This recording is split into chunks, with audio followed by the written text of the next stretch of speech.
Kia ora, good evening. Members of Invercargill's CIB, with assistance from the Armed Defenders Squad, seized a quantity of crystal methamphetamine and a large number of LSD tablets this morning. A Misuse of Drugs Act search warrant was executed at an Invercargill address, and a 28-year-old Invercargill male has been arrested. He's been charged with possession of methamphetamine, possession of LSD for supply and possession of utensils. He's been granted interim name suppression and remanded in custody following a court appearance this afternoon. The redevelopment of Esk Street has been put on hold today after Invercargill City Council decided the timeframe was too tight to meet. Retailers had made it clear from the start they did not want work undertaken in Esk Street during December due to the busy retail period.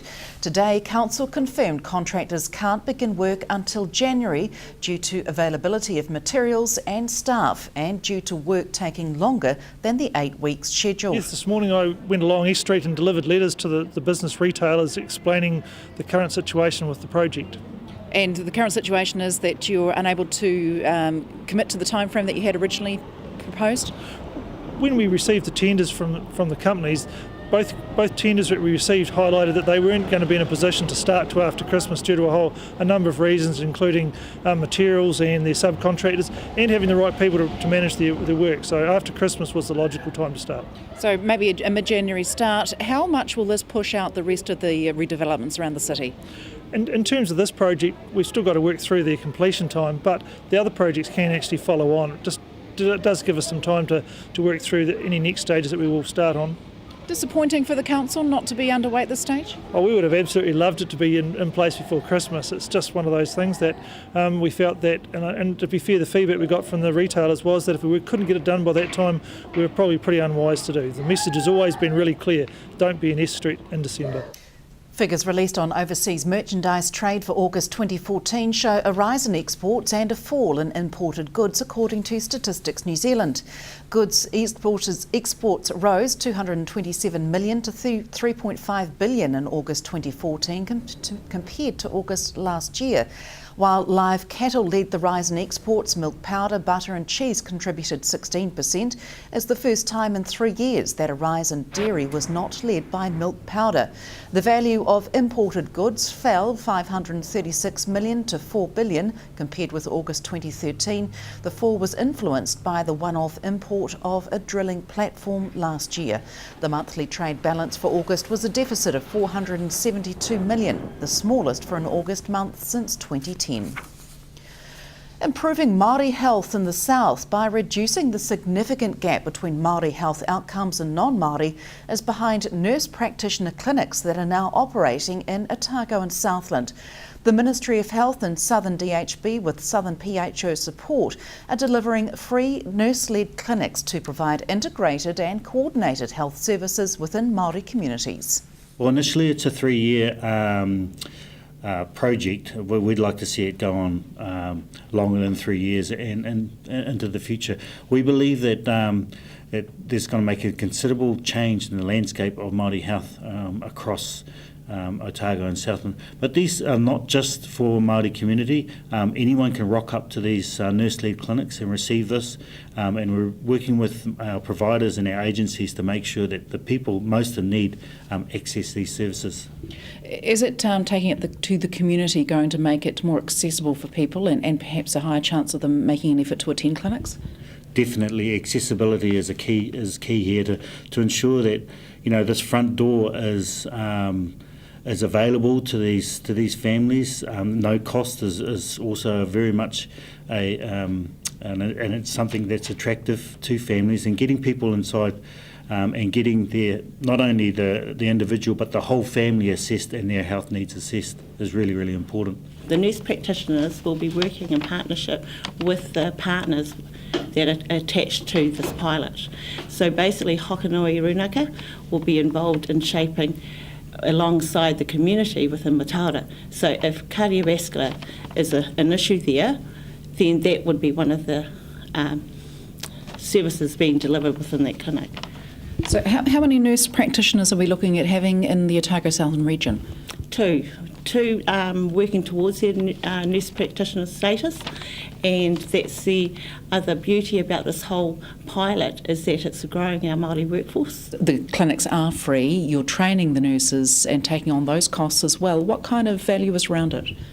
I can't actually provide a point, figure on that, but what I can say is that a huge resource is being put into the community that's being supported by Southern PHO and Southern DHB.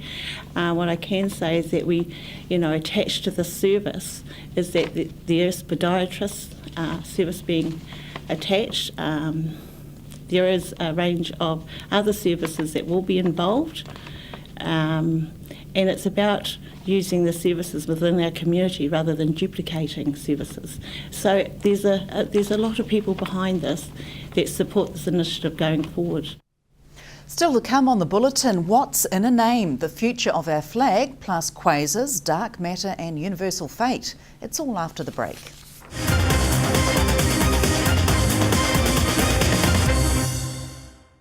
Welcome back. Striking the right balance between speech topic, delivery and audience appreciation is something one Invercargill speechmaker has mastered, beating around 130 students to the top spot. Verdon College student 12-year-old Hurihia Tawaroa won top speaker in the Year 7 and 8 Venture Southland inter-school speech competition that's been running over the past 6 weeks. The former two-time winner of the Putaki Korero Māori speech competition says her topic, what's your name, what's your story, helped her connect with her heritage. New Zealand, Aotearoa, Invercargill, Verdon College, Richie McCaw and Beyonce. These are all very famous names, or at least just slightly well known.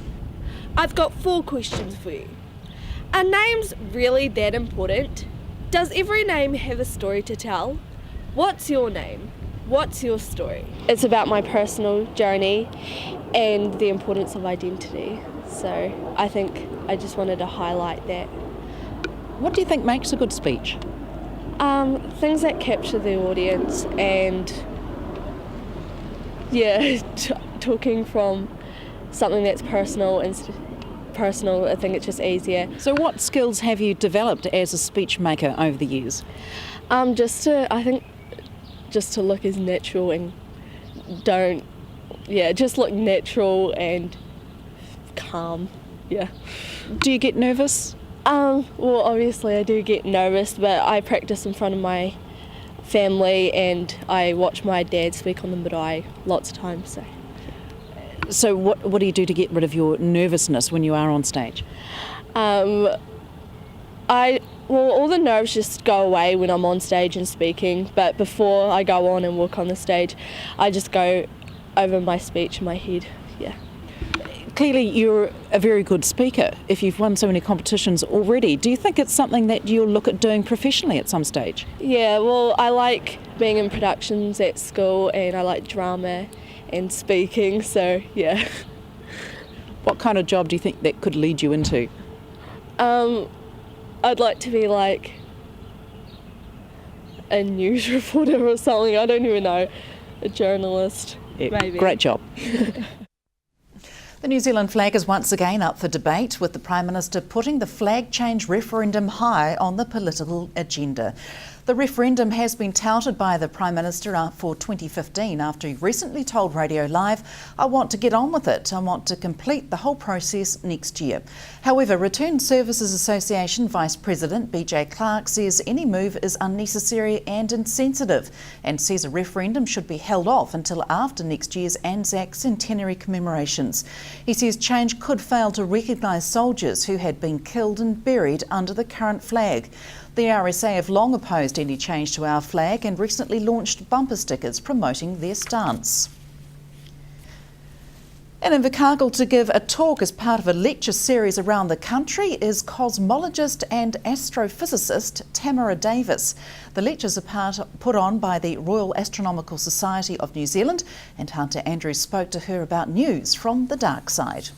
I study space, basically, and I use the natural experiments that happen up in space to try and learn about the physics that goes on here on Earth. So I study things like the expansion of the universe and try and figure out some of the conundrums that kind of thing has thrown at us, which are things like dark energy and dark matter. So we've discovered that most of the universe isn't made of stuff like you and I. It's made of some other sort of matter that we can't see. We can't see it directly, but we can see its effects. In the same way that you can't see the wind, but you can see it blowing the leaves of trees. You can watch galaxies moving and understand that something's moving them, but we need to know what it is. This isn't speculative, is it? This dark matter is for real? Yeah, definitely. So dark matter has been known about since the 1930s, where it was the first evidence for it. And the evidence in the last couple of decades has become so very, very strong for both dark energy and dark matter that there's no doubt that there is something out there that needs to be explained. Why do you think it needs to be explained? Why are we forever looking? Why should we bother? Because, natural curiosity and because it's fascinating is one reason. But also it's the basis of the world we live in. It's the laws of nature that we use in our everyday lives. So the things that allow us to build cool little gadgets, the things that allow us to have clean sources of energy, perhaps. So if we understand these fundamentals, we can translate it into something that we can use here on Earth.